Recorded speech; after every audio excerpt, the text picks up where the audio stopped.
দেখি। আমি আমার সন্তানের জন্য আসলে কোনো আমি বিরহ করি নাই, আমি আনন্দ নিয়ে আসছি। এই কারণে তার গায়ে সাদা পোশাক আছে। আচ্ছা, পোশাক দিয়ে তাকে আমি সাজাইয়া নিয়ে আসছি, যেমন নাকি বর সেজে আসে, কনের বাড়িতে বর সেজে আসে, আমি তাকে সাজাইয়া নিয়ে আসি জান্নাতে দেওয়ার জন্য। শুক্রবারে বিকাল থেকে তার জবানের মধ্যে তেলাওয়াত ছিল, জবান থেকে তেলাওয়াত বের হয়েছে, আল্লাহুল্লাযী লা ইলাহা ইল্লা ওয়ালান তাজিদ লাহু নাসীরা, এরকম আয়াতগুলো পড়তে ছিল। হ্যাঁ, অনেকগুলো পড়তে ছিল। তারপরে যে আইসিইউতে লাগানো হয়েছে, এগুলো বের হয়েছে। যাই দেখি, আমি শুনি একটু কি পড়তে চাই, কি করতে চাই। তো বাসায় আসলেও কোনোদিন গোসল করে খালি গায়ে বের হয় নাই। আমি বলতাম যে এখানে তোর কেউ নাই, না থাকলে কি এটা একটা পর্দা না? তো যাক, আলহামদুলিল্লাহ, আমি আমার আল্লাহ পাক রব্বুল আলামিন কেন আমাকে এই সন্তান দিয়েছেন, এটা না দিলে তো পারতেন। এখন নিয়ে গেছেন, অনেকে বলে যে অকালে মৃত্যু। আসলে মৃত্যুর কোনো কালই নাই। তো অকাল হবে কিভাবে বলেন তো দেখি?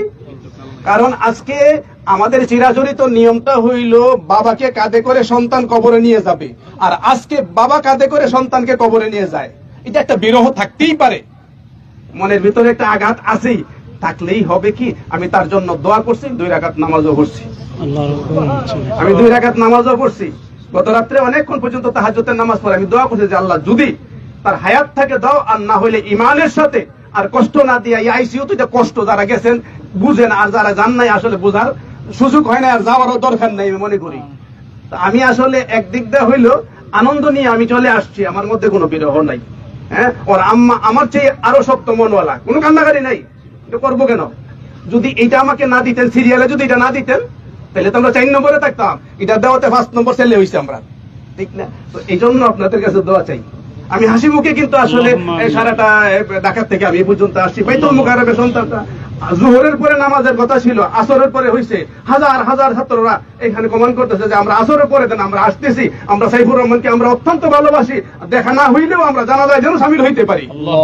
এই জন্য এরপরে মহিউদ্দিন বানী সাহেব যাওয়ার পরে জোহরের নামাজ পড়ে ওনার কামরায় ঢুকছি, পরে হযরত আপনি খাওয়া দাওয়া করেন আগে, স্পেশাল ভাবে ওনার রুমে আমাকে নিয়ে এসে বলে আপনি একটু আরাম করতে থাকেন, সারাদিন তো আরাম নাই, কয়েকদিন যাবত ওনার এখানে আমি আসর পর্যন্ত আরাম করছি, খাওয়া দাওয়া করে হাসি মুখে ওনার সাথে। এটাই আমাদের ওলামায়ে কেরামের শান থাকার দরকার। কান্না করবো কেন? দোয়া না করবো। কিন্তু আমাদের সমাজে যাতে কান্না না হয়, দোয়া করি আল্লাহ পাক রব্বুল আলামিন আমাদের গ্রামে যারা আজকে শহীদ আছে সকলকে যেন জান্নাতের আলা মাকাম দান করে। আজকে আপনারা যারা আসছেন তাদের প্রতি আমি কৃতজ্ঞ। কারণ ঢাকা থেকে আব্দুল কাইয়ুমুল্লাহ সাহেব আসছেন, আসলে গতকাল আমার এখানে গিয়েছেন, এর আগেও গিয়েছেন, বারবার দেখা করেছেন যে চিকিৎসা করতে গিয়ে যদি কিছু করণ লাগে কিন্তু আমাদেরকে কিন্তু নিরাশ করেন না, বুঝছেন না? নিরাশ না, কিন্তু আমরা সহযোগিতা নিয়েই চিকিৎসা করবো যদি বাইরে নিতে হয়। তো যাই হোক, সহযোগিতার প্রয়োজন এখন হয় নাই, আল্লাহ পাক নিয়ে গেছেন। আল্লাহ পাক যেন তাকে জান্নাতের উঁচা মাকাম দান করে, আমার মনের আশা।